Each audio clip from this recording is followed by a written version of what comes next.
على أنغام موسيقى البحر الأسود، وهذه المناظر التي تسحر الناظر إليها تظن للوهلة الأولى أنك في القرية السياحية أوزونغولا الطرابزونية أو أولودينيز في موغلا التركية. وإن قلت إننا في الجزائر ستشعر بالتعجب كثيرا، ويثيرك الفضول حول مكان وجود هذه الجنة.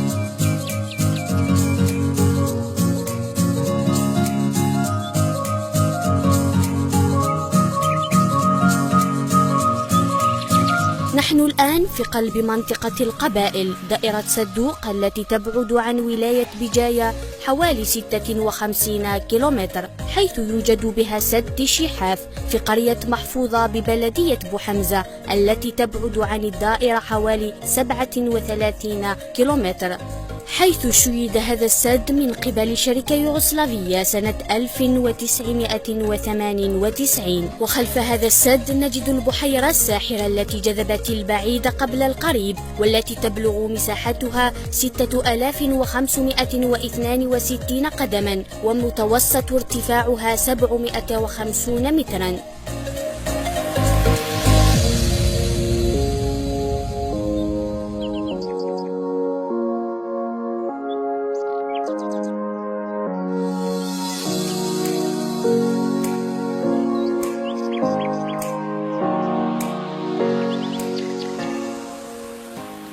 قوارب الكاياك وطابلة التيغوليان والبارابونت لعشاق القفز بالمظلات الهوائية، كلها تسميات نسمعها لأول مرة في تجربة هي الأولى من نوعها في الجزائر لمحبي المغامرة والتحدي.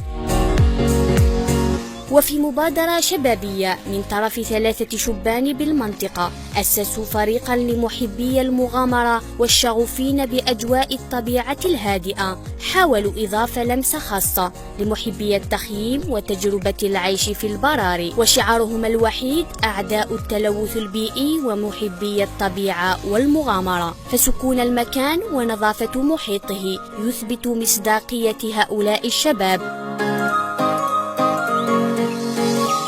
زلفلاون بلال الحناش نصدق d'origine صدق. Je représente le groupe Sidok Nature et Aventure. Sidok Nature et Aventure, c'est un groupe qui donne l'écotourisme. L'écotourisme, c'est le tourisme mais sans pollution. Donc, c'est 2008 qu'on commence les activités. On est les premiers qui donnent le kayak, les randonnées kayak, et la tyrolienne pour les gens. La tyrolienne, c'est la seule en Algérie. C'est la seule tyrolienne qui traverse une petite partie du lac. Donc là, c'est à la page Sidok Nature et Aventure. On a 31 000 personnes. Et on travaille beaucoup plus bouche à oreille. On ne fait pas beaucoup de pubs et tout. Pour recevoir toujours des gens bien, quoi. C'est des amis à la nature. Le groupe Sidok Nature et Aventure, on est plusieurs personnes. Qui sont algériennes et qui sont décriennes. C'est d'autres amis qui demandent des sur place, surtout quand il y a du monde. Obligatoire la tyrolienne, la personne a dit à la tyrolienne. On a récupérer la personne qui la tyrolienne, a récupérer l'équipement pour que le suivant allait facilement. Pour faciliter les choses, donc ça a été le camping parce que des fois on a les groupes jusqu'à 25 personnes, donc c'est pas un boulot comme l'installation des tentes, surtout le nettoyage parce que les déchets c'est nous qui les ramassent. Toujours l'écotourisme. Il ne faut pas qu'on laisse des traces, il ne faut pas polluer la nature surtout. أسنين غدا نزيد يتفرجن أتشمل حاجة جمعت.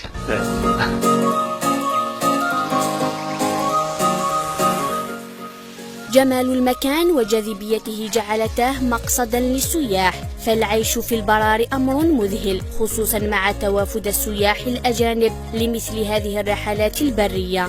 وأثناء الاستمتاع بصوت الطبيعة والمياه الفيروزية التي تحيط المكان يجذبك كابل التيغوليان المتين، وهي عبارة عن الزحلقة الجوية لمحبي التحدي والإثارة.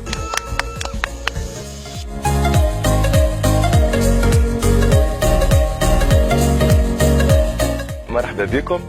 انا جسوي جيد توريستيك لوكال في تونس في منطقه الشمال الغربي، و en même temps je suis président de la CTP, l'Association of Culture and Tourism Project، جمعيه مشروع ثقافه والسياحه. à travers les réseaux sociaux عرفت بلال، عرفت des acteurs du tourisme écologique في الجزائر، وقلت pourquoi pas on travaille et on collabore avec nos voisins جيراننا في الجزائر. عندهم مخزون طبيعي وثقافي ثري جدا، لازم يتثمن، لازم نخدموا على التثمين نتاعو، لا فالوريزاسيون، حتى كي باش نخدموا على السياحه الداخليه او السياحه البيئيه الايكولوجيه.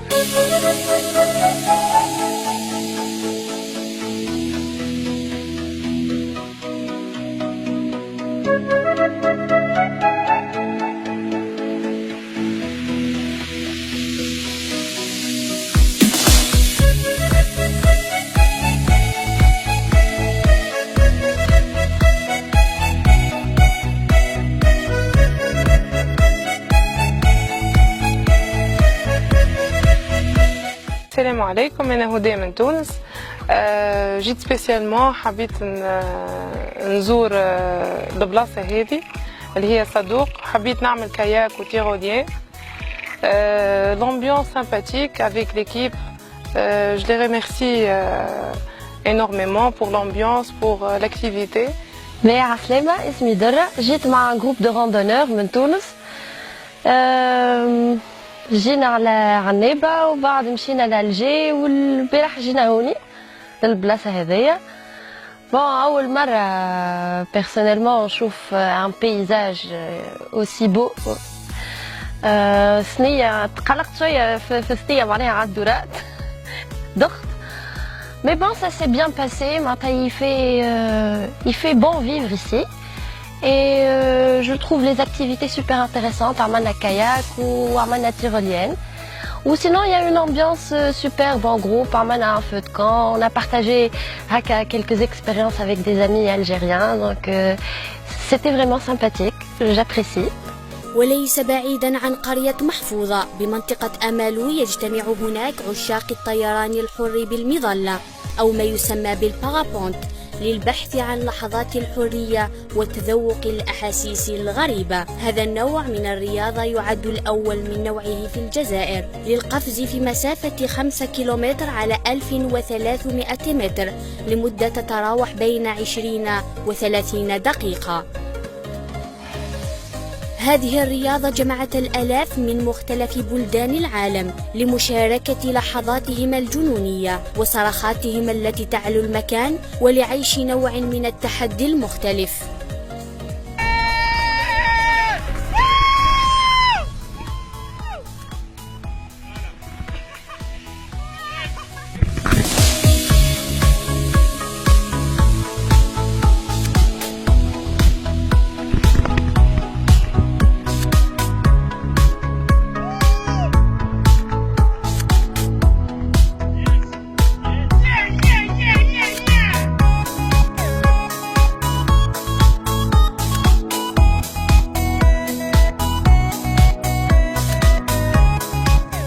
مبادرة الشباب لقيت تقديرا كبيرا من الوافدين لمثل هذه الأماكن. لمن لم يجربها بعد فمدينة صدوق تفتح ذراعيها لعشاق الحياة البرية والباحثين عن المغامرة.